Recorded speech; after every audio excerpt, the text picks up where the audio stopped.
જય મુરલીધર, જય મા મોગલ. કેમ છો બધા? મજામાં મજામાં જ ઈશ્વરભાઈ મારા તરફથી બધા ભાઈઓને જય દ્વારકાધીશ. અને ભાઈ આજે આપણે જવાનું હતું ભોળિયાનાથના દર્શન કરવાનું. ભાઈ ભોળાનાથના ક્યાં દર્શન કરશું? ભાઈ ભોળાનાથના દર્શન કરવા જવાનું છે આપણે ભોળનાથ મહાદેવના મંદિરે. અને ભાઈ ભોળનાથના મંદિરે જઈને અને તમને દર્શન કરાવી અને ભાઈ કેવી જગ્યા છે એ પણ તમને આખું બતાવી વિડીયો થકી. અને ભાઈ બનશે તો ભોળાનાથના દર્શન પણ તમને કરાવી દઈશું જરૂરથી. તો હાલો ભાઈ, આપણે ભોળનાથ મહાદેવના મંદિરે પહોંચી ગયા હોય ને આપણે આવી ગયો આ ગેટ. અને ભાઈ આ નાનો ગેટ છે, આપણે ત્યાંથી જવાનું છે કેમ કે ભાઈ મોટો ગેટ કરેલો હોય બંધ અત્યારે. અહીંથી આપણે નીકળી જઈશું. અને ભાઈ આ છે બધું મંદિરનું આગળનો હિસ્સો. અને ભાઈ સામે દેખાય ધજા ભોળાનાથની.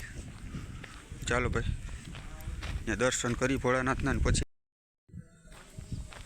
તો ભાઈ આ જાય છે આપણે મંદિર તરફનો રસ્તો ભોળાનાથના. ભાઈ કાંઈક આ રીતનું વ્યૂ આવે છે ત્યાંનું મંદિરનો.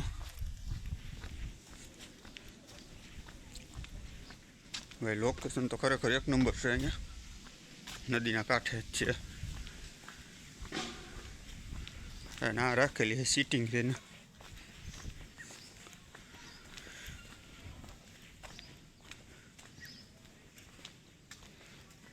અને ભાઈ કંઈક આ રીતનો બધો વ્યૂ આવે છે.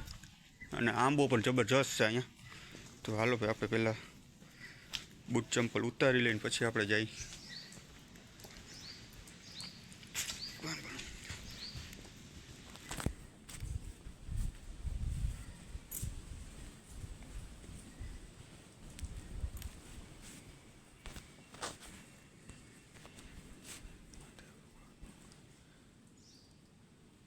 તો ભાઈ મંદિર તો અત્યારે છે બંધ અને આપણે દર્શન કરી લઈએ.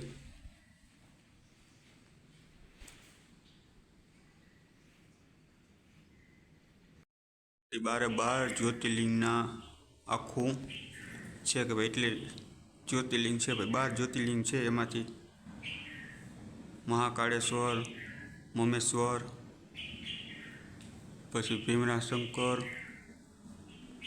ત્રંબકેશ્વર, પછી આ છે શ્રી વૈદ્યનાથ, પછી નાગેશ્વર,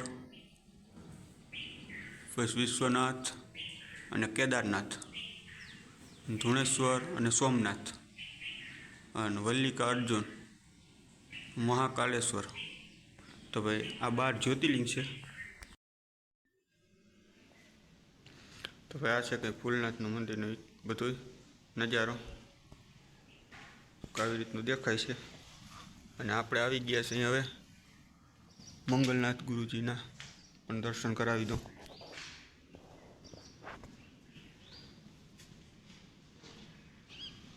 તો ભાઈ દર્શન કરી લઈએ અહીંથી.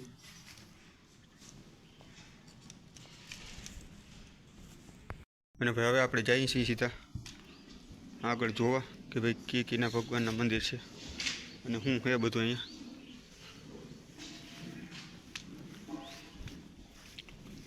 તો ભાઈ અહીંયા છે નારિયેલ બધા ચડ્યા છે. અને ભાઈ આ રીતનો અંદરનો વ્યૂ છે બધો મંદિરનો.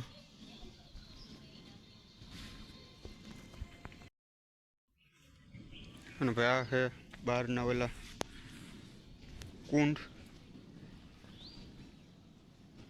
અહીંથી આવે છે પાણી સીધું, અહીંથી ધોધ પડતો હોય. અને ભાઈ આ પેલો કુંડ, આગળનો છે બીજો કુંડ અને તે પછીનો છે ત્રીજો કુંડ. તો એમાંથી આ વસેનો કુંડ છે એમાં જ નાહવા દેવામાં આવે છે ચોમાસામાં. અને આ કુંડમાંથી મહાદેવના શિવલિંગ ઉપર જળ ચડે છે. અને ભાઈ એ પાણી જે ભરવામાં આવે છે શિવલિંગ ઉપર ચડાવવાનું અહીંથી જ ફરે છે. અને ભાઈ આ છે નાહવા માટેનો કુંડ. અને ઓલા કુંડમાં તો છે અત્યારે પાન ને એવું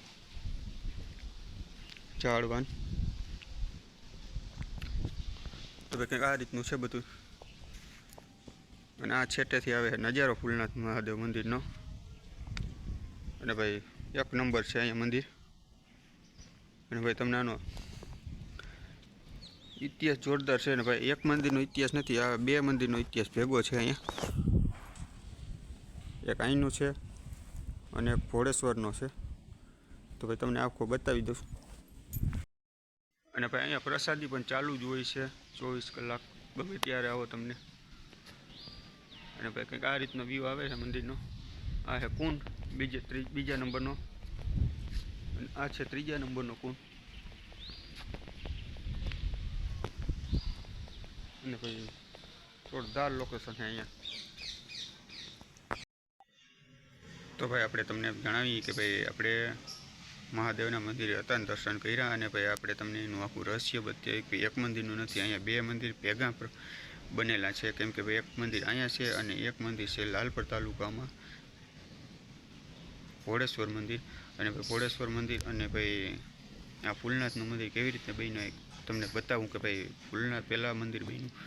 આપણે ત્યાંનું લઈ લઈ લાલપુરવાળું મંદિરનું, ભોળેશ્વરનું. તો ભાઈ ભોળેશ્વર મંદિરે 5 પાંડવો અને કુંતા માતા જ્યારે વનવાસમાં હતા ત્યારે એક રાત રોકાણ હતા ત્યાં ભોળેશ્વર મહાદેવના મંદિરે. અને ભાઈ ત્યાં મંદિર નહોતું ત્યારે રાત રોકાણ હતા ખાલી જંગલમાં. અને ભાઈ જંગલમાં રાત રોકાણ હતા અને ભાઈ ત્યાં શિવલિંગ ભૂલી ગયા હતા. અને ભાઈ લઈ આવવાનું હારે રાખવાનું હતું ભીમને, પણ ભીમ ભૂલી ગયો હતો ત્યાં શિવલિંગ. અને ભાઈ પછી આવતા રહ્યા હતા સીધા અહીંયા ફૂલનાથ મહાદેવનું મંદિર છે ત્યાં. અને ભાઈ અહીંયા પણ જંગલ જ હતું, અહીંયા બીજું કંઈ હતું નહીં. પછી અહીંયા રાત રોકાણા. અને રાત રોકાણા ત્યારબાદ કુંતા માતાને સવારમાં ઉઠીને શિવલિંગની પૂજા કરતા. અને પછી શિવલિંગની પૂજા કરવાનું સવારમાં ઉઠીને તે પછી જ અન્ન અને પાણી લેતા. તો ભાઈ પૂજા કરવાનો ટાઈમ થયો તો શિવલિંગ તો ભૂલાઈ ગયું હતું વાં. તો પછી અહીંયા ભીમે એવું કર્યું કે ભાઈ ભીમે ફૂલનું બનાવી નાખ્યું આખું શિવલિંગ. અને ભાઈ કુંતા માતાને આપી દીધું કે ભાઈ લ્યો તમે પૂજા કરી લ્યો સવારમાં, અને પછી જ તમે જળ પાણી જળ અને અન્ન લ્યો. તો જ્યારે પૂજા કરવાનો ટાઈમ થયો અને પૂજા કરવા વહી ગયા કુંતા માતા, તો ફૂલ ઉપર પાણી નાખ્યું તો ફૂલનું એક એક કરીને માંડ્યા પડવા. અને ભાઈ શિવલિંગ અડધું પૂરું થઈ, અડધા ફૂલ પડ્યા ને ત્યાં તો શિવલિંગ પ્રગટ થઈ ગયું. કેમ કે ભાઈ શ્રદ્ધા એ સાચી જ હોવી જોઈએ.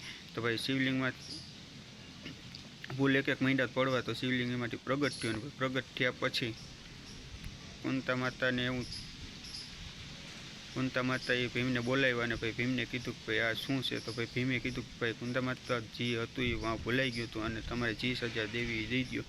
તો ભાઈ કુંતા માતા એ સજા દેવાના બદલે એવું કીધું કે ભાઈ તારી ભૂલને લીધે જ આજ શિવ શંકર ભગવાન પ્રગટ થયા છે. તો ભાઈ એને આશ્વાસન આપ્યું કે ભાઈ તારી ભૂલ નહોતી, એમાં કંઈ તારી ત્યાં ભૂલ કરી એટલે જ શિવલિંગ આમાંથી પ્રગટ થયું છે. તો ભાઈ એ કંઈક ઇતિહાસ છે. અને ભાઈ બીજો ઇતિહાસથી આપણે લાલપુરનો છે ભોળેશ્વર મહાદેવના મંદિરનો. તો ભાઈ ભોળેશ્વર મહાદેવના મંદિરનો ઇતિહાસ એ હતો કે ભાઈ જ્યાં શિવલિંગ ભૂલીને આવ્યા હતા તો ત્યાં આખો જંગલ વિસ્તાર જ હતો. અને ભાઈ પછી જંગલમાંથી શિવલિંગ મળ્યું પાછું. અને ભાઈ તે પછી એને આખા જળથી સ્નાન કરાવ્યું. અને ભાઈ ત્યારબાદ એનું ભોળેશ્વર મહાદેવનું મંદિરનું નામ પડ્યું છે. અને ભાઈ અહીંયા પડ્યું છે ફૂલનાથ મહાદેવનું મંદિર. ફૂલનાથનું મહાદેવનું મંદિરનો તમને આખો ઇતિહાસની ખબર પડી ગઈ. અને ભાઈ ભોળેશ્વર મહાદેવનું મંદિર પણ એવી જ રીતનું બન્યું હતું.